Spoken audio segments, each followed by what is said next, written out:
Right, so I just want to continue exploring Thrym's poem. And what I have here is the Maria Kvilhaug book, which has a translation in it also, as well as having her translation. She has the old Norse next to it, which is incredibly useful to sort of look at and sort of compare really to Crawford and to Larrington. From the beginning, there are noticeable differences in many ways, because what Maria Kvilhaug does is she translates the names also. So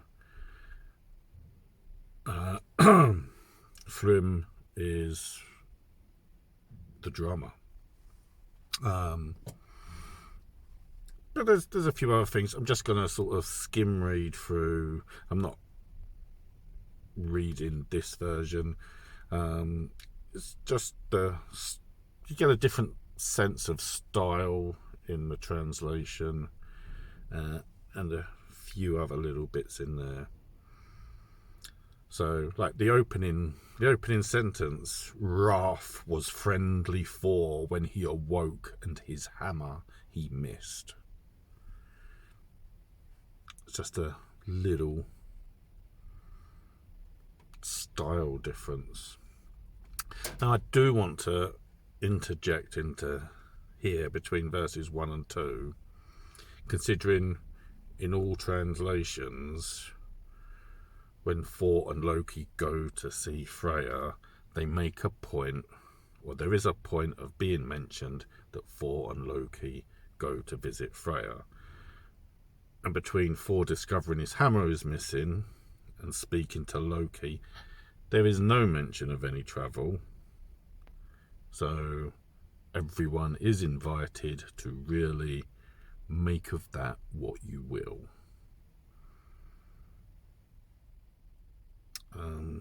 What I would add for this translation is the final line of verse 1 is, "His hair stood up, the son of earth began searching." So I think there's a little debate you can have there. Now, the next few verses, pretty much all the translations, while they might have the same content, and obviously the biggest difference you then hit is when you get to Loki having gone to Jotunheim.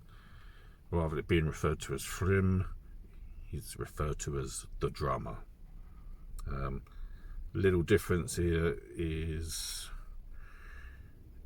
the drummer is spinning golden ropes for his she-wolves.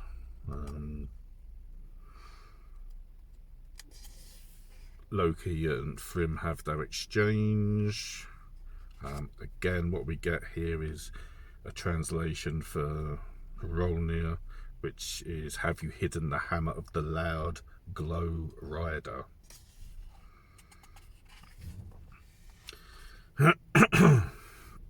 Going through the poem, again, Loki returns to Asgard. He isn't allowed to land before Thor is asking what is discovered.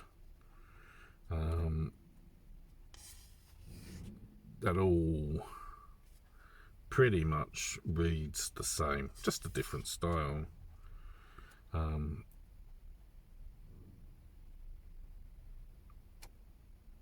Again, so there's nothing really changes. When Heimdall speaks, Heimdallr, the great world, it's referred to as the brightest of the gods. He knew well the future, like all the Vanir. Thor objects to the plan of him dressing up as Freya. Again, different style. Then said Thor, the powerful, manly god, "Me should the Aesir call disgraced, if I let bind around me the bridal linen." difference in way, a different way of speaking, really. And then said Loki, Leaf Island's son, be silent for.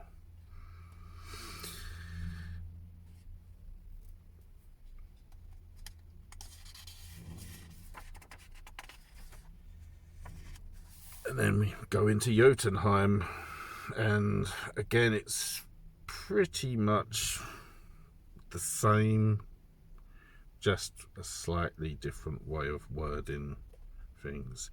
Interestingly, what we get here is another reference to Thor being Sif's husband. So Sif does get a mention,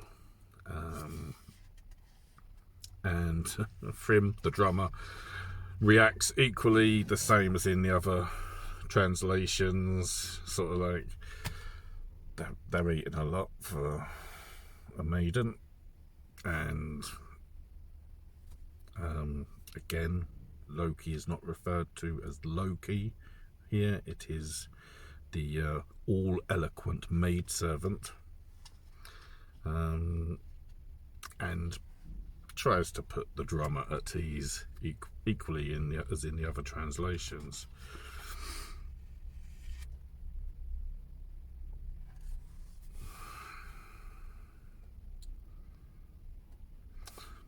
One difference here, what we have is when the hammer is brought out, again,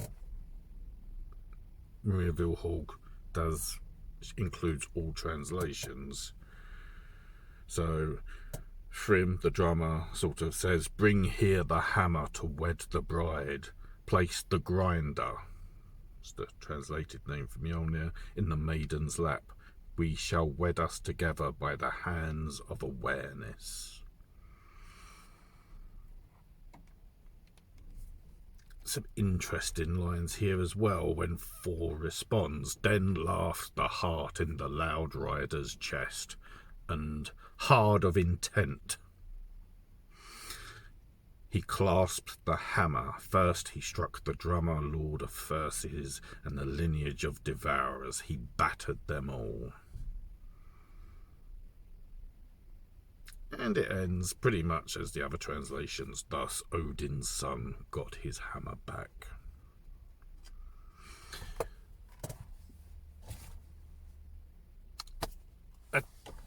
There's some really great things, thought-provoking, in what Maria Kvilhaug brings to her translations. I do find they align more with Carolyn Larrington rather than Jackson Crawford. But then I guess that's what happens when you have different people, different nationalities translating from the base source.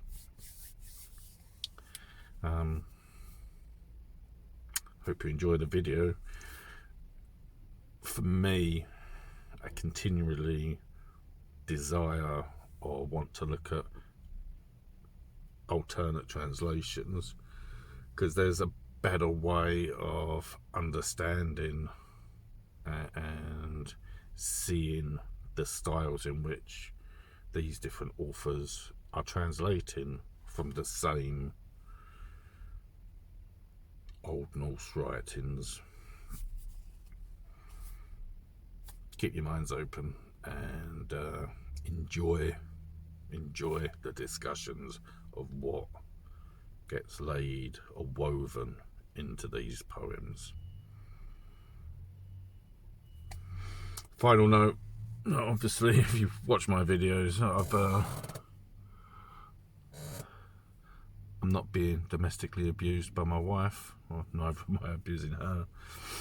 I just savaged my face a little bit. I'm sure it'll go down in a couple of days, and I'm okay.